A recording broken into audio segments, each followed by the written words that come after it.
भोलेनाथ ने कैसे बचाया एक परिवार का जीवन। बहुत ही सुंदर विचार, प्रेरणादायक कहानी अंत तक जरूर सुने। उत्तराखंड के पहाड़ी क्षेत्र में बसे एक छोटे से गांव में सुरेश नाम का एक मेहनती व्यक्ति अपनी पत्नी राधा और दो छोटे बच्चों के साथ रहता था। उनका जीवन बहुत साधारण था, लेकिन परिवार में प्रेम और विश्वास की कोई कमी नहीं थी। सुरेश रोज मजदूरी करके अपने परिवार का पालन पोषण करता था। सुरेश भगवान शिव का बहुत बड़ा भक्त था। चाहे कितनी भी थकान हो, वह हर सुबह और शाम गांव के छोटे से शिव मंदिर में जाकर भोलेनाथ की पूजा जरूर करता था। उसके लिए भगवान शिव केवल देवता नहीं, बल्कि उसके जीवन के रक्षक थे। समय ठीक चल रहा था, लेकिन एक दिन अचानक सब कुछ बदल गया। बरसात का मौसम था। लगातार कई दिनों से भारी बारिश हो रही थी। पहाड़ों में पानी का बहाव बढ़ता जा रहा था। गांव के बुजुर्ग बार बार चेतावनी दे रहे थे कि हालात खतरनाक हो सकते हैं, लेकिन किसी को अंदाजा नहीं था कि इतना बड़ा संकट आने वाला है। एक रात अचानक तेज गर्जना के साथ पहाड़ का एक हिस्सा टूटकर गांव की ओर गिरने लगा। भूस्खलन, लैंडस्लाइड ने पूरे गांव को हिला दिया। चारों ओर चीख पुकार मच गई। सुरेश का घर भी खतरे में था। वह तुरंत अपने परिवार को लेकर बाहर निकलने की कोशिश करने लगा, लेकिन रास्ते बंद हो चुके थे। चारों ओर मिट्टी, पत्थर और पानी का सैलाब था। राधा डर से कांप रही थी और बच्चे रो रहे थे। सुरेश के मन में भी डर था, लेकिन उसने हिम्मत नहीं हारी। उसने बच्चों को गले लगाया और कहा, डरो मत, भोलेनाथ हमारे साथ हैं। उस समय कोई रास्ता नजर नहीं आ रहा था।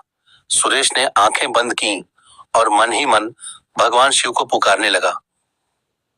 भोलेनाथ, आज तक मैंने आप पर भरोसा किया है।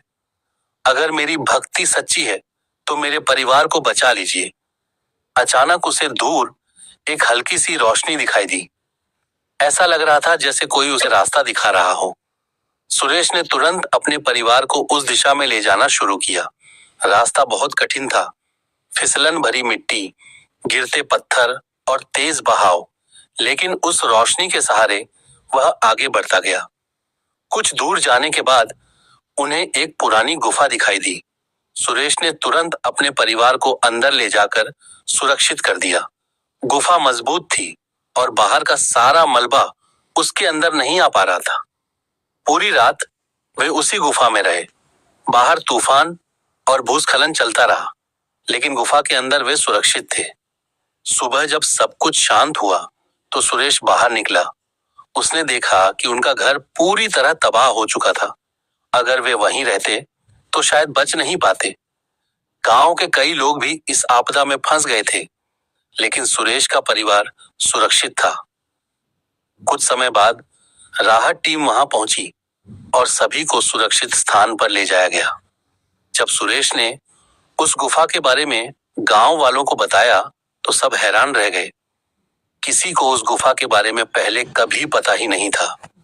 सुरेश को समझ आ गया कि वह कोई साधारण रास्ता नहीं था, बल्कि भोलेनाथ की कृपा थी, जिसने उसे सही समय पर सही दिशा दिखाई। कुछ दिनों बाद जब हालात सामान्य हुए तो सुरेश अपने परिवार के साथ मंदिर गया। उसकी आंखों में आंसू थे, लेकिन इस बार ये आंसू खुशी और कृतज्ञता के थे। उसने शिवलिंग के सामने सिर झुकाकर कहा, भोलेनाथ, आपने मेरा सब कुछ बचा लिया। मेरा परिवार, मेरी दुनिया, मैं आपका यह उपकार कभी नहीं भूल सकता। मंदिर में उस समय एक अलग ही शांति थी। ऐसा लग रहा था जैसे भगवान खुद अपने भक्त की भावनाओं को सुन रहे हों। धीरे धीरे सुरेश ने फिर से अपने जीवन की शुरुआत की। गांव के लोगों ने मिलकर उसका घर बनाने में मदद की। अब उसका विश्वास पहले से भी ज्यादा मजबूत हो चुका था। वह हर किसी से यही कहता, मुश्किल समय में अगर सच्चे दिल से भगवान को पुकारो तो वे जरूर मदद करते हैं। बस विश्वास कभी मत खोना। इस कहानी से हमें क्या सीख मिलती है? यह कथा हमें सिखाती है कि भगवान शिव अपने भक्तों की हमेशा रक्षा करते हैं। जब जीवन में कोई रास्ता नजर नहीं आता, तब भी वे कहीं ना कहीं से हमारे लिए रास्ता बना देते हैं। संकट कितना भी बड़ा क्यों ना हो, अगर हमारा विश्वास मजबूत है तो हम हर मुश्किल से निकल सकते हैं। भोलेनाथ पर विश्वास रखो। जब दुनिया साथ छोड़ दे तब भी वे अपने भक्त का साथ कभी नहीं छोड़ते। उनकी कृपा से हर अंधेरा उजाले में बदल सकता है। ऐसे ही और कहानी और कथा सुनने के लिए हमारे चैनल को लाइक, शेयर, फॉलो और सब्सक्राइब करें। धन्यवाद।